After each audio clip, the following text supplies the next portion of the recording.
तो ईद पर तौकीर रज़ा ने यह फरमान जारी किया कि नए कपड़े न पहने मुसलमान और इस बार ईद को खुशी का नहीं गम के त्योहार के तौर पर मनाए।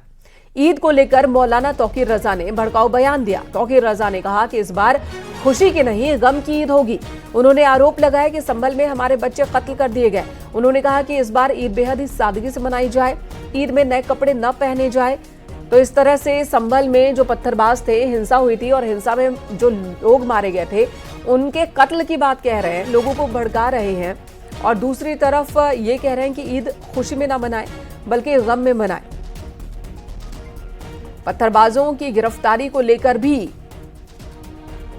मौलाना तौकीर रज़ा कह रहे हैं कि हमारे बच्चों को गिरफ्तार कर लिया गया। तो जिन्होंने हिंसा की, जिन्होंने पत्थरबाजी की, उनकी गलती ना देखते हुए ये कह रहे हैं कि हमारे बच्चों को गिरफ्तार किया गया है और इसलिए लोग खुशी में नहीं बल्कि गम में ईद मनाएं। साथ ही ये भी कह रहे हैं कि मैं तो सड़क पर नमाज पढ़ूंगा, देखता हूं कि कौन मुझे उठा देता है। इस साल फैसला ये किया गया है कि इस साल हम तमाम लोग ईद को बहुत सादगी के साथ नए कपड़े नहीं पहने जाएंगे, क्योंकि हमारे बच्चों को कत्ल किया गया है, हमारे बच्चों को गिरफ्तार किया गया है, झूठा जेलों में डाला गया है। उनके घरों में जैसी ईद होगी वो नए कपड़े नहीं पहन पाएंगे। हमें भी नए कपड़े उनके खिराज अकीदत के लिए हम उनके गम में बराबर के शरीक हैं ये बताने के लिए हमें उनके तरह ईद मनानी चाहिए और उनके हिमायत में हम नए कपड़े इस साल ईद में नहीं पहनेंगे। किसी किस्म का मेला ठेला और नुमाइश वगैरह ये सब नहीं की जाएगी, खुशियां नहीं मनाई जाएंगी, सादगी के साथ ईद मनाई जाएगी, नमाज पढ़ी जाएगी। चैत्र नवरात्र को लेकर सीएम योगी ने कई बड़े आदेश दिए। मुख्यमंत्री ने मंदिरों के 500 मीटर के दायरे में अंडे, मांस, मछली की दुकानों को नहीं खोलने का आदेश दिया। इस दायरे से बाहर जो भी लाइसेंस दुकानें हैं वहां पर भी खुले में मांस न बेचा जाए। सीएम योगी ने नवरात्रि में पूरे राज्य में 24 घंटे बिजली आपूर्ति के आदेश दिए हैं। सीएम योगी ने श्रीराम जन्मभूमि मंदिर और प्रमुख देवी मंदिरों, शक्तिपीठों में क्राउड कंट्रोल के प्लान को लागू करने के निर्देश दिए। मुख्यमंत्री ने नगर विकास और ग्राम्य विकास विभाग को पूरे प्रदेश में स्वच्छता के लिए विशेष अभियान चलाने को भी कहा है। मुख्यमंत्री ने पूरे नवरात्र के दौरान मंदिरों में अखंड रामायण पाठ के भी निर्देश दिए।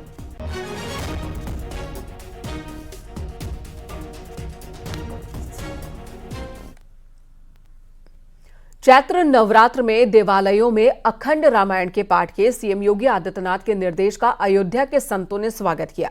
विश्व हिंदू परिषद ने भी इसे अच्छा कदम बताया।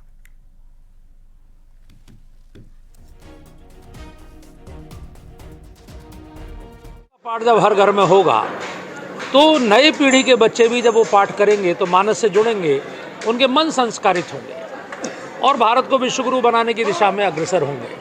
तो ये जो सीएम साहब का बयान है योगी जी का, ये बहुत बड़े इसके मायने हैं। वो भारत की नई पीढ़ी को और भारत के प्रत्येक परिवार को संस्कारित और मंगल भवन बनाना चाहते हैं। माननीय मुख्यमंत्री जी का जो बयान है वह बहुत ही स्वागत योग्य है। भगवान श्री राम के जन्मोत्सव के लेकर संपूर्ण देश जो है जहां इस कार्यक्रम को मनाने के लिए कृत संकल्पित है। लगातार वह रामनवमी पर अनेक कार्यक्रम करता आया है और श्री राम जन्म तीर्थ क्षेत्र देखे किस प्रकार से कथा का आयोजन आज यहाँ से प्रारंभ किया है और रामनवमी के दिन जो है उनका जन्मोत्सव मनाया जाएगा। जिस प्रकार से माननीय मुख्यमंत्री जी ने कहा है कि पूरा देश जो है उस दिन हवन पूजन करे, यह बहुत अच्छी बात है और स्वाभाविक है। मिर्जापुर में नगर विधायक रत्नाकर मिश्रा ने नवरात्र में मांस बिक्री पर बयान देते हुए कहा कि सार्वजनिक स्थान पर मांस बिक्री न हो, बंद कमरे में मांस खाए जाए। दूर दराज से तीर्थयात्री यहां आते हैं, उनके सामने काटने का कोई काम न किया जाए। भी मत है कि कहीं भी खुले स्थान पर अगर कोई उसके खाने वाले हैं तो अपने बंद कमरा में उसका करके खाएं, लेकिन सार्वजनिक स्थान पर जो प्रदर्शन करते हैं यह कहीं से भी ठीक नहीं है और मेरी प्रशासन भी इसको खुले में अनुमति न दे। तो क्या आप प्रशासन से कहेंगे कि इसको बैन कराया जाए, क्या कहेंगे? हाँ, खुले में न किया जाए। अगर कर रहे हैं तो कहीं अपने गली में जहाँ से यात्रियों का आना जाना न हो, कैसे हमारे दूर दरार से तीर्थयात्री आते हैं और जब उनके सामने अगर कटने का काम होगा तो उनको दिक्कत होगा, कई लोग बेहोश होकर गिर भी सकते हैं।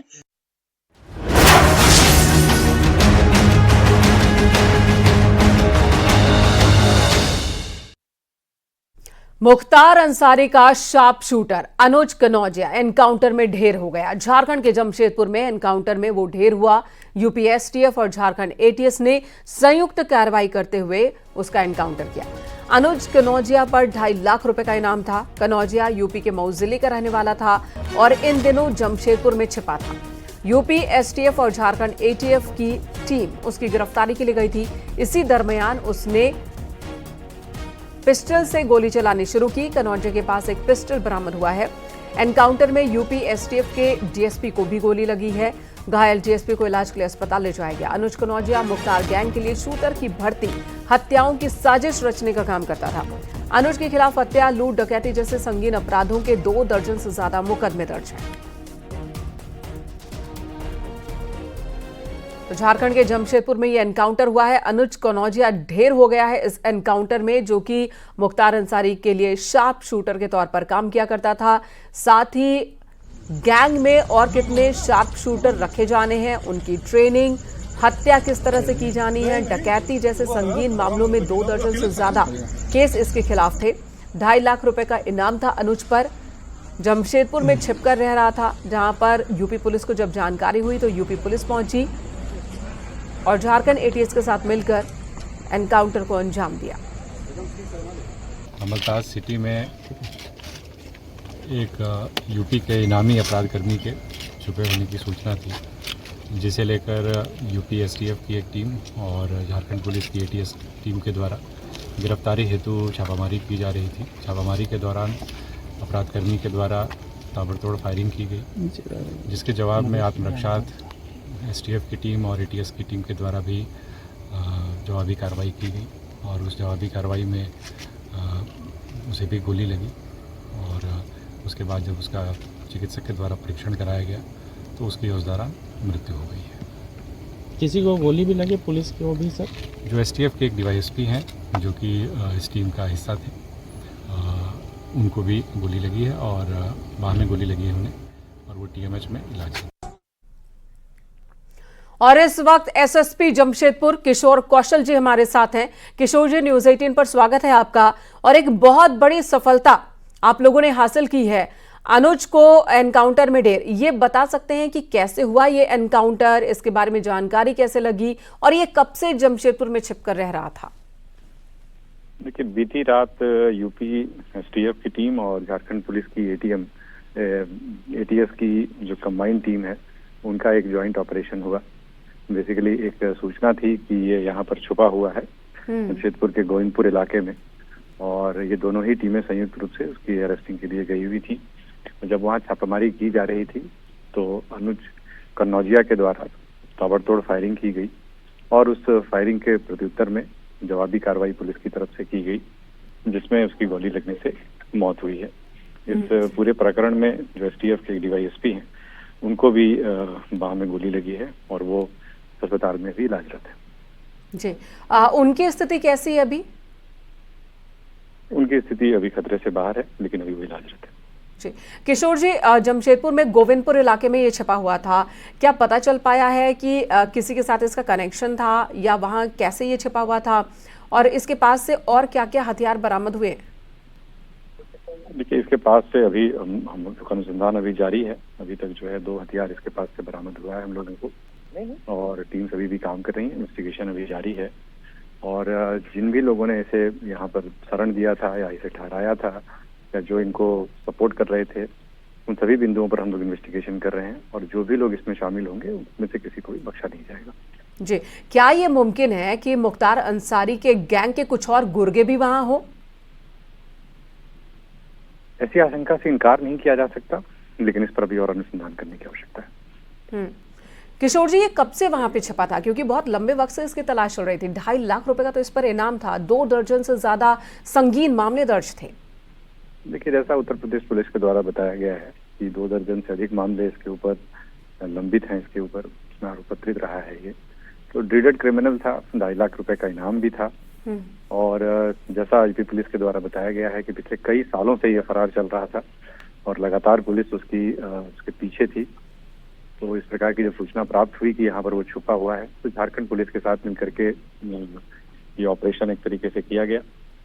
और कितने दिनों से था ये तफ्तीश का विषय है, इस पर हम लोग आगे इन्वेस्टिगेशन करेंगे। जी किशोर जी, जब भी ऐसा कोई एनकाउंटर होता है जिसमें बदमाश मारा जाता है तो उसे बहुत ही शक की निगाह से देखा जाता है कि ये प्री प्लान्ड एनकाउंटर था। तो ये जो एनकाउंटर हुआ इस बारे में आप क्या कहेंगे, और क्या कोई और भी था जो उसके सपोर्ट में फायरिंग कर रहा था? नहीं, फिलहाल एक ही व्यक्ति के होने की बात अभी तक सामने आई है। और जहां तक प्रोसीजर्स की बात है तो उसके लिए विस्तृत गाइडलाइंस जो है दिए गए हैं एनएचआरसी के द्वारा भी, उन सभी का अनुपालन हम लोग कर रहे हैं। जी धन्यवाद किशोर कौशल जी।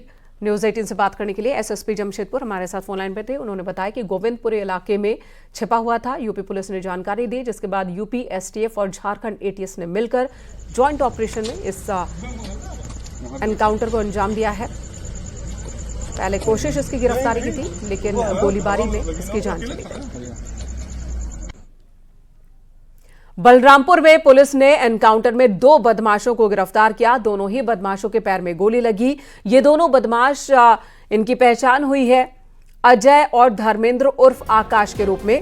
दोनों पर सिद्धार्थनगर जनपद के रहने वाले हैं दोनों। 28 मार्च को एक लड़की को पर एसिड अटैक किया था इन्होंने, उसे जख्मी कर दिया था। उसे मरने वाली स्थिति में खेत में फेंक कर भाग गए थे। घायल लड़की का इलाज चल रहा है केजीएमयू में। और इसी बीच लड़की पर एसिड फेंकने वाले इन दोनों ही आरोपियों को पुलिस ने गिरफ्तार कर लिया है।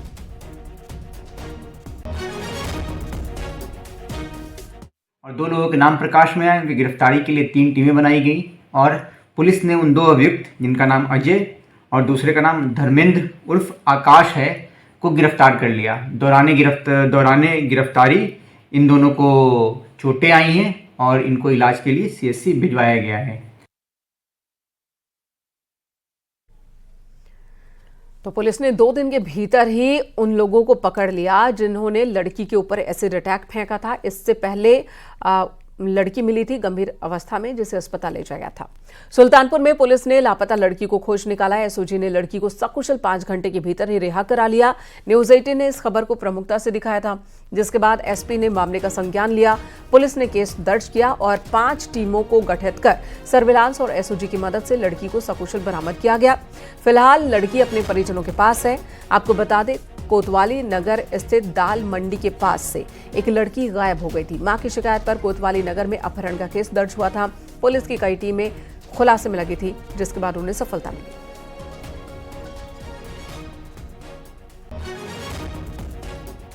परिजनों ने आशंका जताई कि उसका अपहरण हो गया है। तत्काल जो है अभी सुसंगत धाराओं में अभियोग पंजीकृत किया गया। 5 टीमों का गठन किया गया और हमारी एसओजी टीम के साथ मिल करके बहुत शीघ्र ही हमने 5 घंटे के अंदर ही लड़की को बरामद कर लिया। लड़की बिल्कुल कुशलता से है और इसमें आगे विधिक कार्रवाई इसमें की जा रही है। कन्नौज में आगरा लखनऊ एक्सप्रेसवे पर देर रात बड़ा हादसा हुआ। श्रद्धालुओं से भरी बस का टायर फट गया, जिसके बाद बस पलट गई। हादसे में एक शख्स की मौत हो गई, जबकि बस में सवार 55 लोग जख्मी हुए, जिसमें 4 लोगों की हालत गंभीर बताई जा रही है। घायलों को अस्पताल ले जाया गया। सभी श्रद्धालु बालाजी राजस्थान से दर्शन कर सिद्धार्थनगर और नेपाल जा रहे थे।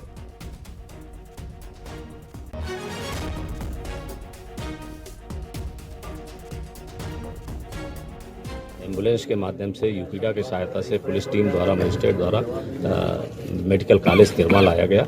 इसमें से लगभग 55 लोगों को चोटें आई हैं, जिसमें 3 से 4 लोग गंभीर रूप से घायल हैं और 1 की मृत्यु हो गई है। डॉक्टरों की टीम द्वारा समुचित इलाज किया जा रहा है और इनको जो मामूली घायल हैं, घर जाना चाहते हैं, उनके लिए बस की व्यवस्था की गई है।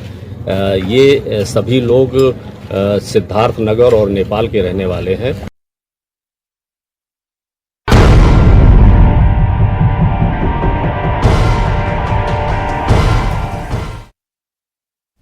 पॉर्न साइट्स पर कंटेंट अपलोड करने के मामले में नई जानकारियां सामने आ रही हैं। दंपति नोएडा में एक डॉक्टर की कोठी किराए पर लेकर गिरोह चला रहा था। आरोपों के मुताबिक ऑडिशन के नाम पर मॉडल्स को बुलाया जाता, अश्लील कंटेंट बनाए जाते और इस धंधे का नेटवर्क यूरोप और अफ्रीका के कई देशों तक फैला हुआ है। उज्जवल किशोर और नीलू श्रीवास्तव को ईडी गिरफ्तार कर चुकी है। इस मामले में 15 करोड़ 66 लाख से ज्यादा के विदेशी फंडिंग की भी जांच चल रही है। ईडी की छापेमारी में 8 लाख कैश बरामद किए गए। सूत्रों के मुताबिक ईडी की रेड में 3 मॉडल्स भी मिली हैं। उन मॉडल्स के बयान दर्ज कराए गए हैं। इस रैकेट में 400 से ज्यादा मॉडल्स के शामिल होने का अनुमान है। पैसे के बंटवारे के लिए भी परसेंटेज तय किया गया था। 75% पैसे दंपति खुद रखता था और 25% मॉडल को पेमेंट के तौर पर दिया करता था। तो नोएडा में ये खबर सामने आई, उसके बाद जांच करने वाली टीम भी हैरान रह गई, जहां पर एक दंपति यानी कि पति पत्नी अश्लील कंटेंट बनाते थे और विदेशों में उसे पॉर्न साइट्स के लिए बेचा करते थे। करोड़ों की उन्होंने इस तरह से कमाई की थी और अब और खबरें आ रही है कि मॉडल्स को बाकायदा बुला करके अश्लील कंटेंट वो तैयार करते थे।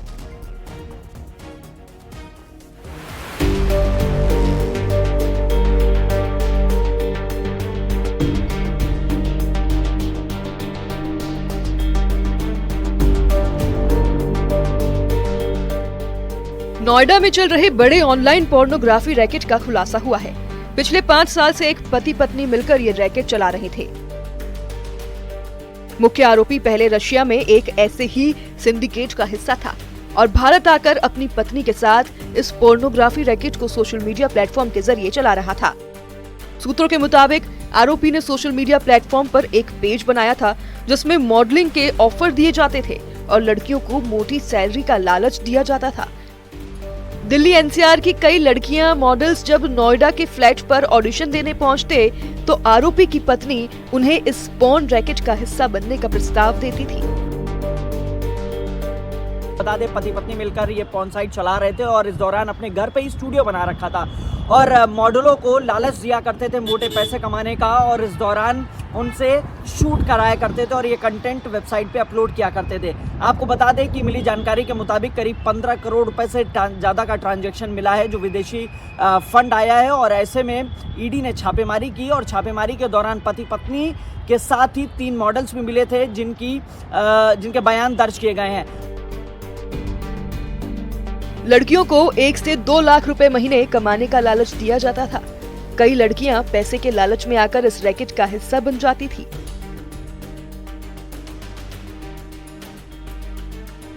सोशल मीडिया पेज के जरिए लड़कियों को ऑफर, मॉडलिंग का ऑफर, पोर्नोग्राफी का काम, मोटी सैलरी के नाम पर लड़कियों को धोखा, फ्लैट में ऑनलाइन स्टूडियो, पॉर्न कंटेंट का प्रसारण, half face show, full face show, nude category बनाई, हर कैटेगरी के हिसाब से ग्राहक से रकम की मांग। ईडी की टीम ने जब इस फ्लैट पर छापेमारी की तो वहां रैकेट में काम करने वाली 3 मॉडल्स भी मिली जो उस वक्त ऑनलाइन जुड़ी हुई थी। वहां एक प्रोफेशनल वेबकैम स्टूडियो भी मिला। फ्लैट के ऊपरी हिस्से को एक हाईटेक सेटअप में बदला गया था जहां से ऑनलाइन कंटेंट प्रसारित किया जाता था। कमाई का 75% हिस्सा पति पत्नी के पास जाता था जबकि 25% बाकी का हिस्सा लड़कियों को दिया जाता था। ऑनलाइन पोर्नोग्राफी रैकेट चलाने वाले लोगों के पास क्रिप्टो करेंसी के जरिए पैसा जाता था। उसके बाद ये पैसा रैकेट चलाने वाले कपल के पास आता था। जांच एजेंसियों को शक है कि इस रैकेट के जरिए अब तक लगभग 500 से ज्यादा लड़कियां हायर की जा चुकी हैं। देश भर में इस तरह की ऑनलाइन रैकेट की संख्या लाखों में भी हो सकती है। सोशल मीडिया पर विज्ञापन देकर ये मॉडल्स को बुलाया करते थे और उसके बाद मॉडल्स को मोटे पैसा कमाने का लालच देते थे और पोर्नोग्राफी शूट कराया करते थे। अब इस पूरे प्रकरण में तमाम और खातों को खंगाल रही है ईडी और माना जा रहा है कि एक बड़े नेक्सस का भंडाफोड़ किया जा सकता है।